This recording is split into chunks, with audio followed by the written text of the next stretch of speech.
Welcome to the Valmika Property Investing Podcast, where I, your host, share the key to success in the Australian property investing market. I'm the founder of Valmika Buyers Agency.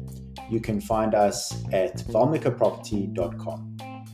The contents of this podcast are the personal opinion of your host and are intended for entertainment purposes only. Any financial advice must be obtained from your trusted financial advisor or a qualified professional.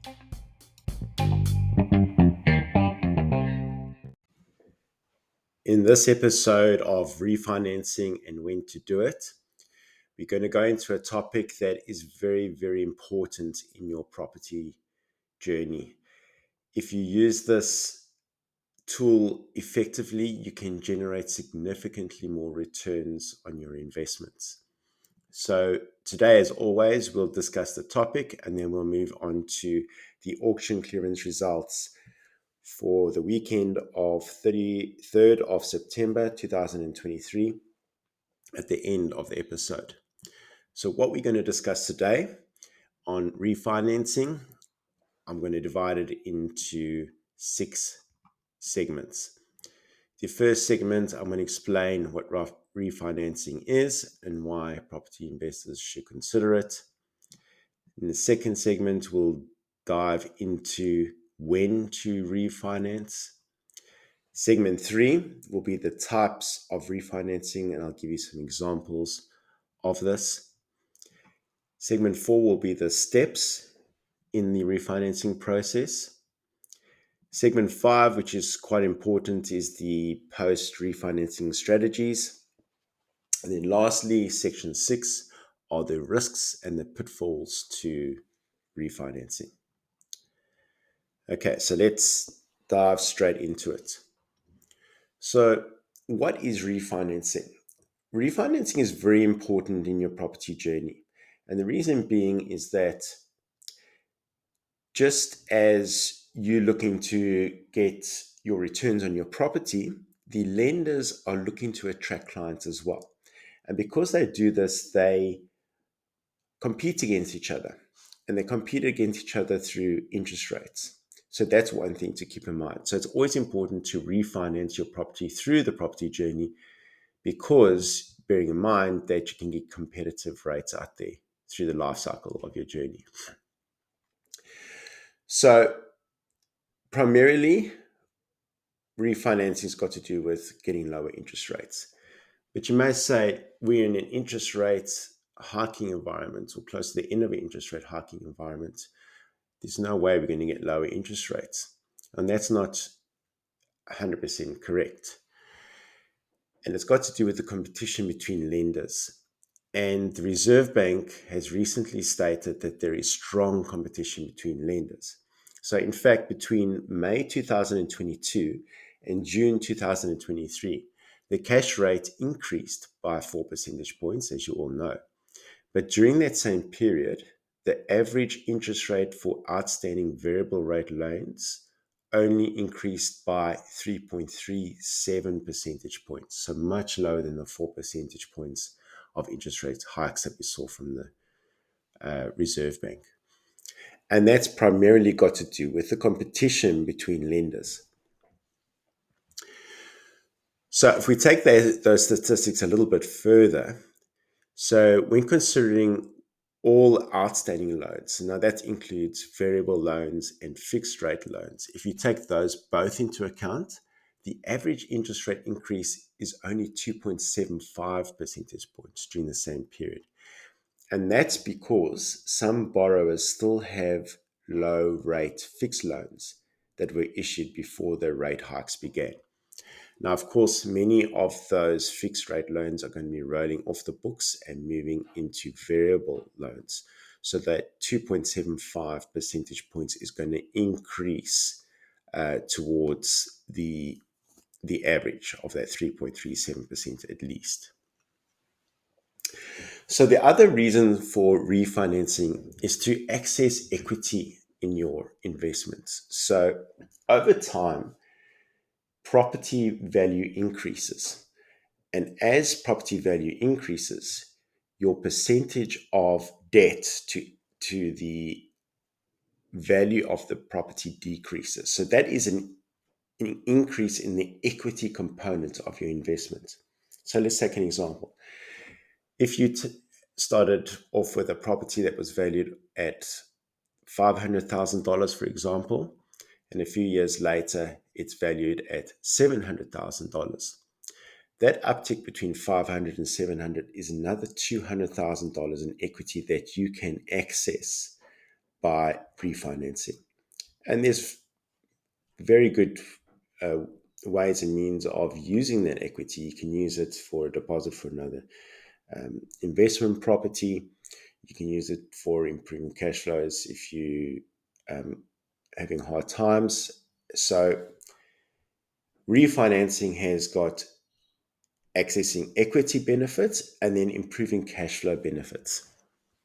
So the improving of the cash flow, and this is probably an important topic for people currently because interest rates are biting and the cost of living is very expensive. So in this high interest rate environment, many households are struggling.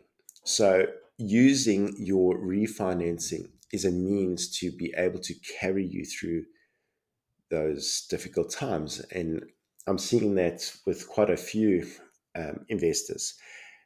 What they're traditionally doing is they accessing additional equity by refinancing. That equity they're using as a buffer to carry them through until when interest rates decrease again. So let's say, for example, you access another $100,000, and then banks, by the way, and other lenders, non-bank lenders as well, they offer incentives to use them. So they'll give you a bonus of, say, $3,500, for example, if you refinance with them. So that's extra cash flow that you can utilize into your cash flow managing metrics. So let's take that example. You access another $100,000. That $100,000 you can keep aside to pay down your debt over time. So if you're struggling to meet your mortgage payments, re-accessing equity in your property through refinancing, you can use as a measure to give you extra capital to pay down your debt until interest rates start dropping and those interest payments get cheaper. So it's a means to manage that cash flow. The other ways of managing cash flow is because you're refinancing at a lower interest rate, your cash flow dynamics improve because you're paying less interest. So you've got less commitments every month. So it improves your cash flow dynamics. Now, this is a big topic on its own, which I can go into in another podcast, but improving cash flow is a very, very core reason why you would want to refinance. Okay, so moving on to the next segment, and that is when to refinance. The most obvious answer to that is when there's changes in interest rates. And as mentioned already, it's even when interest rates go up, it's a key time to be able to refinance because of the making use of the competition amongst the lenders and getting a lower interest rate than you would have currently if you kept with your current loan. The second time to refinance is the property when your property value has appreciated. So as mentioned before, if you've had your property for a while and it's increased in value, it's a good time to refinance when you want to use that equity to put down as a deposit for another property or to manage cash flows, as mentioned before. A third time to refinance, a good time to refinance is when you have life-changing circumstances. And many Australians are going through that at the moment because of the high cost of living. So refinancing helps with their cash flow. The cash flow in difficult times because you get access to lower interest rates, you have lower monthly commitments than you would have comparatively by keeping your current loan package, or if you're accessing equity to help you through the difficult times. It's not advisable to use debt to fund lifestyle. So fund depreciating items like cars or going on holidays because you're utilizing debt to do that. So it's never a good thing to use for items that don't give you a higher return than the cost of that debt. So that's always good to keep that in mind. The other time to refinance is on a consistent rolling basis. So I like to relook at my financing every 2 to 3 years. And I use that as a habit because if you're able to access cheaper rates than you would have every 2 to 3 years, that is money back in your pocket. And that not only is that money back in your pocket, but that money back in your pocket has a compounding effect as well. So decreasing your cost of debt every 2 to 3 years, the compounding effects of that result in thousands and thousands and thousands of dollars. An interesting statistic from the Australian Bureau of Statistics, ABS. So, refinancing activity has remained at record highs in the recent months. So, there was a 12.6% jump year on year on refinancing. And this is because borrowers have continued to switch lenders amid these interest rate rises. And more significantly, the last 14 months have been the 14 biggest months in refinancing history. So now is a good time to refinance and take advantage of the competition amongst lenders. So bear in mind that lenders and particularly banks, the way they generate revenue for their businesses is by writing loans.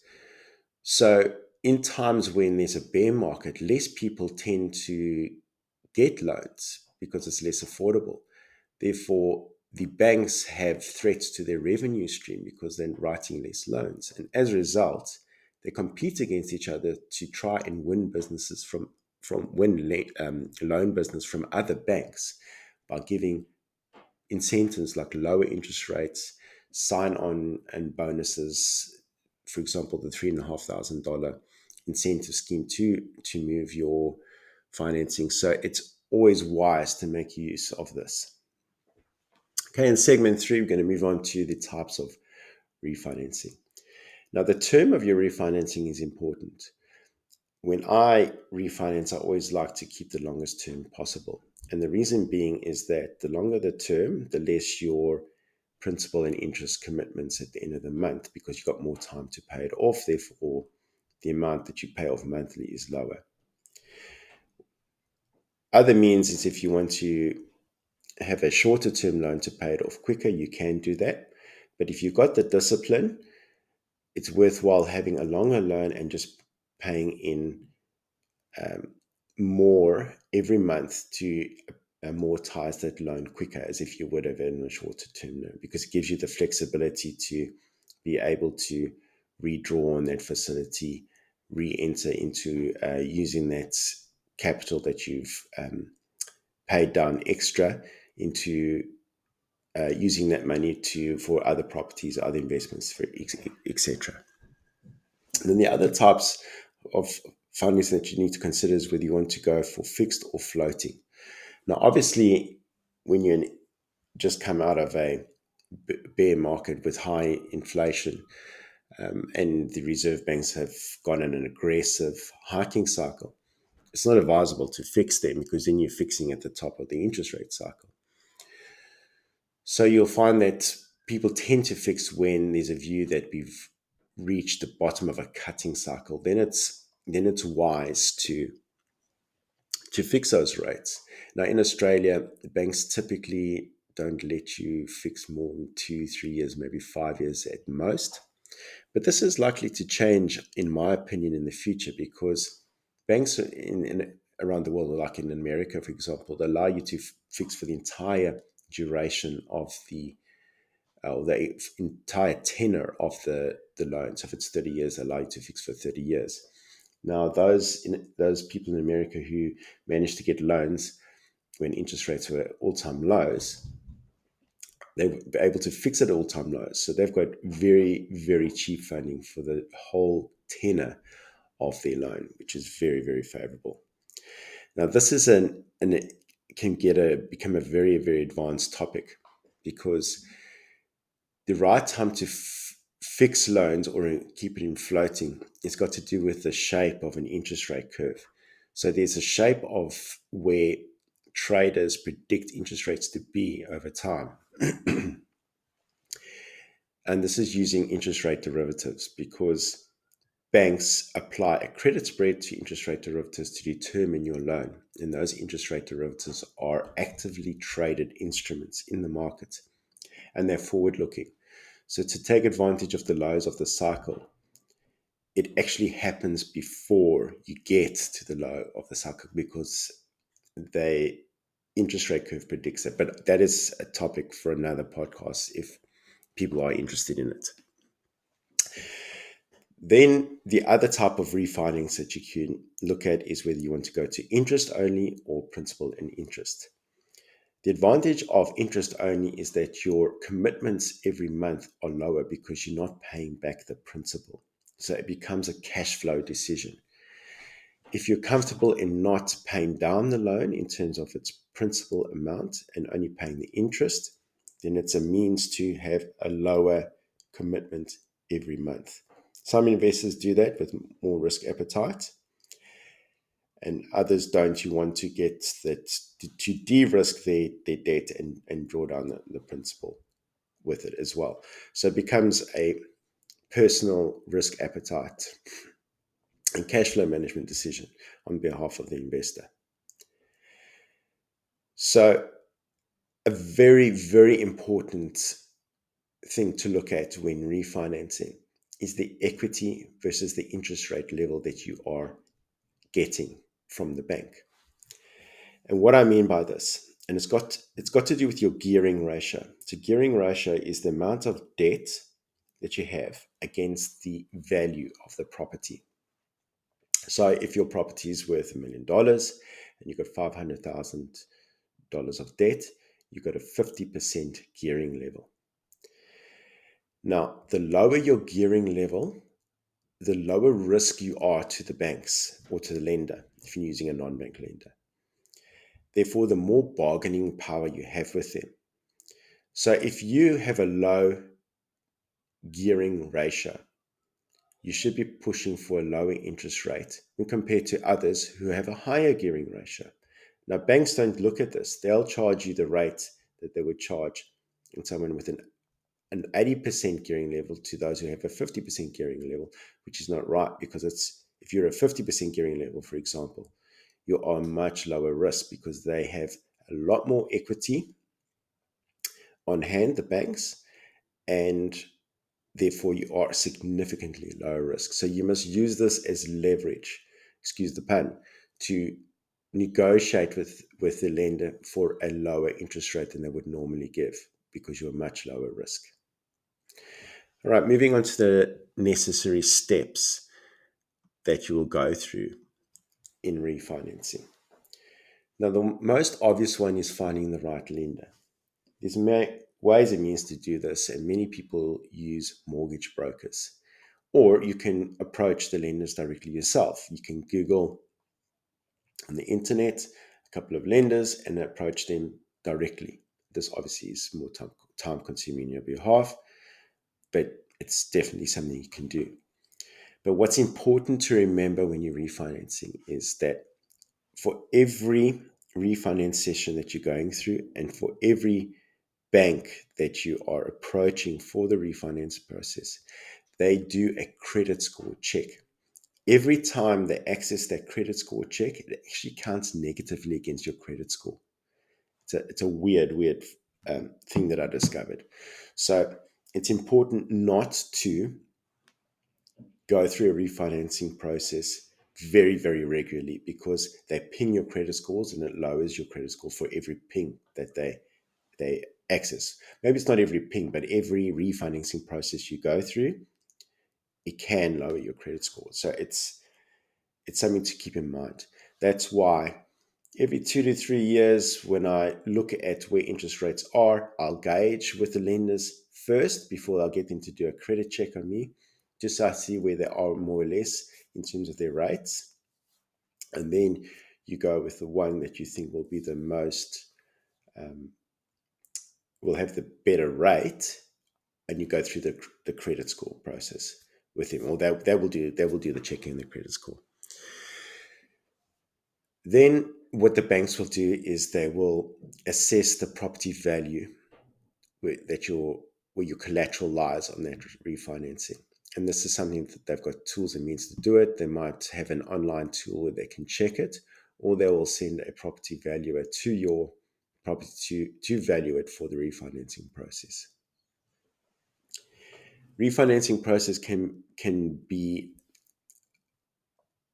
a little bit time consuming, but it's worth it because of the amount of money you can solve, that you can gain through doing it. Because you'll be asked for all the financial documents, so your paying slips, your rental statements if it's an investment property, bank statements, etc.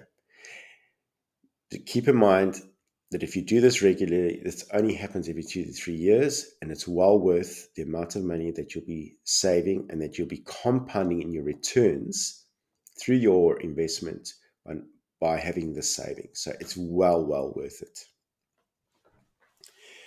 Moving on to segment 5, and that's the post-refinancing strategies. This is a very in-depth topic, so I'm just going to speak about it briefly because I don't want this podcast to go too long.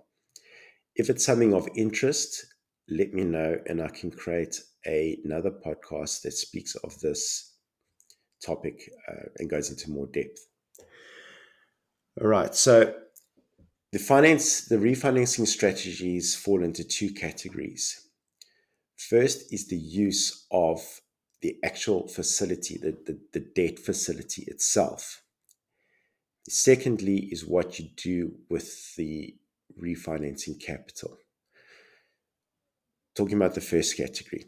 So there's 2 types of accounts that you have against your debt facility. One is the actual offset account, and the second is the actual redraw facility.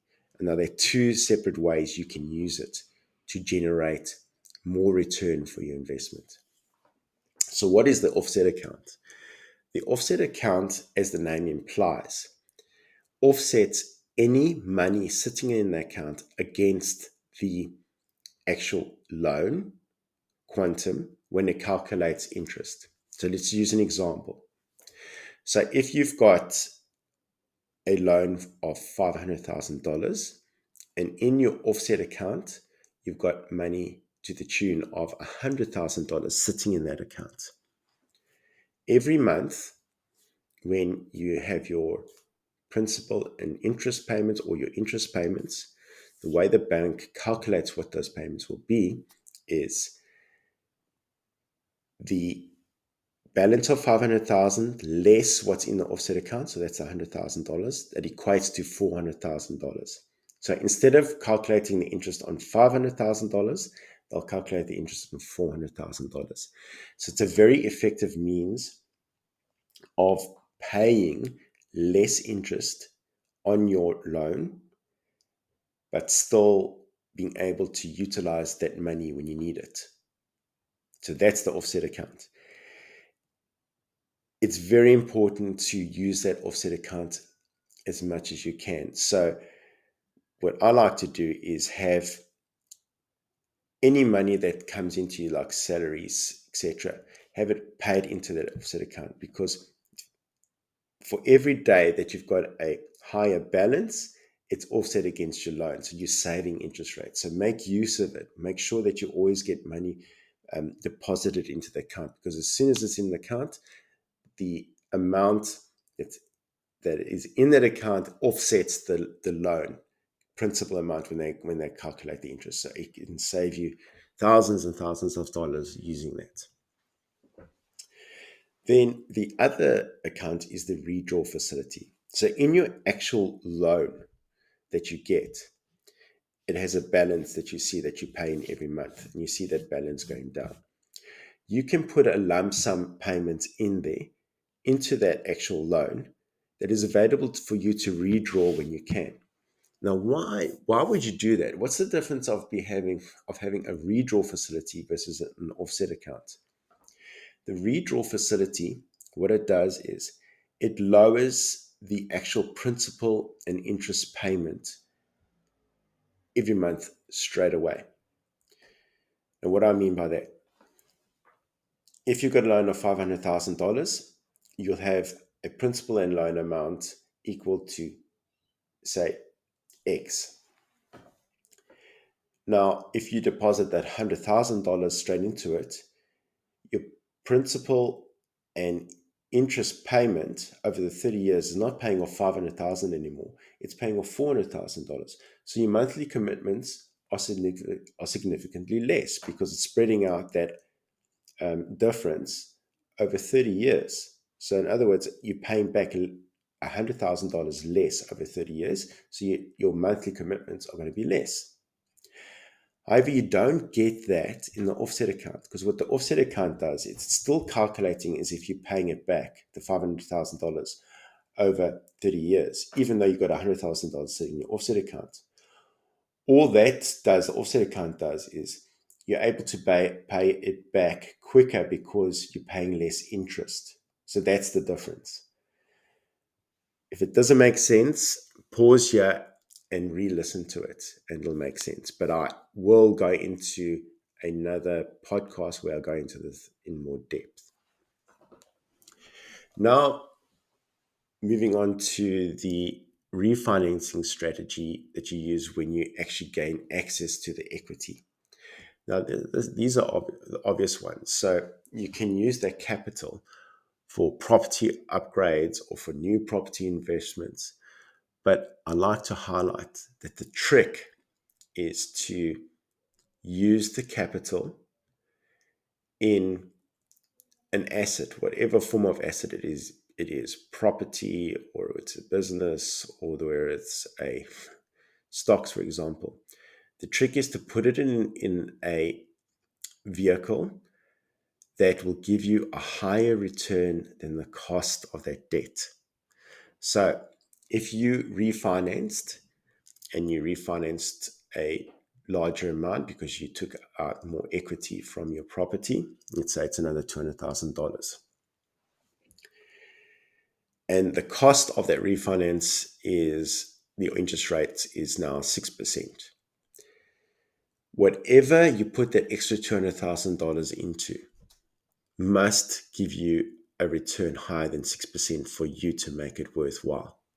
So, for example, if I use that $200,000 as a deposit into another property, on average, property in Australia has grown at, say, between 8 to 10% per annum. That 8 to 10% per annum is higher than the 6% it's costing you. So it's going to create more wealth for you because the cost of the debt is easily being outdone by the return on that asset. So if you're going to use that money and buy a car, for example, not only is it going to cost you 6%, but the value of the car is going to depreciate as well. So it's not an effective way of reusing that financing. So it's something to keep in mind. Moving on to segment 6, and that's the risks and pitfalls of refinancing. Now, the most obvious one is over leveraging.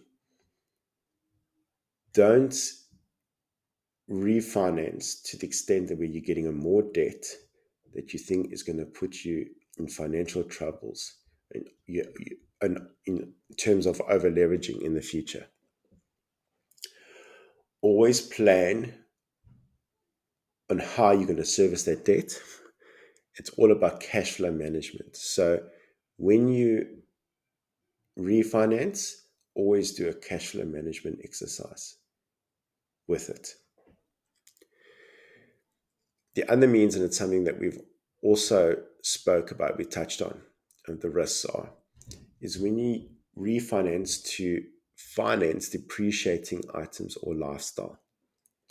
So the risk to that is that if you refinance, you take out more equity from your property in the form of that refinancing, and you use it to fund a fancy lifestyle, and then you end up in trouble and you're not able to service that debt. You've got to remember that that refinancing is collateralized and is collateralized against the property. So if you can't pay back that monthly commitment in the mortgages, you can in theory lose the asset that is collateralized by it, so you can lose the property.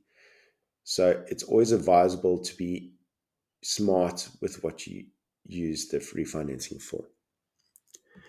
And also, one of the other risks to mention is too many refinancing requests can affect your credit scores, as mentioned before.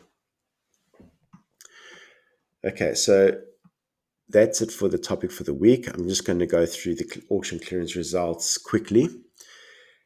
So New South Wales cleared at 70.98%, with Sydney clearing at 73.84%, so a strong showing again this weekend. Victoria cleared at 69.14%, with Melbourne at 69.25%, to a 4% increase from a week ago. Western Australia is still showing weak clearance rates as from a state level, so that's at 25%. However, Perth in isolation had a strong clearance weekend at 40% relative to last week, so a 20% increase relative to last week. Then moving on to Queensland. Queensland had a 61.4% clearance rate, with Brisbane at 66.67%. South Australia is still the strongest clearance rates in the country at 83.3%, and Adelaide at 82.81%, slightly lower from last weekend.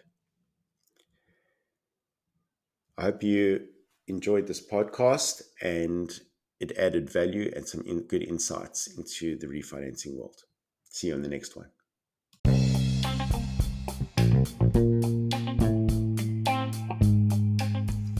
Thank you for joining me on this episode of the Valmika Property Investing Podcast. I hope you found our discussion insightful and empowering.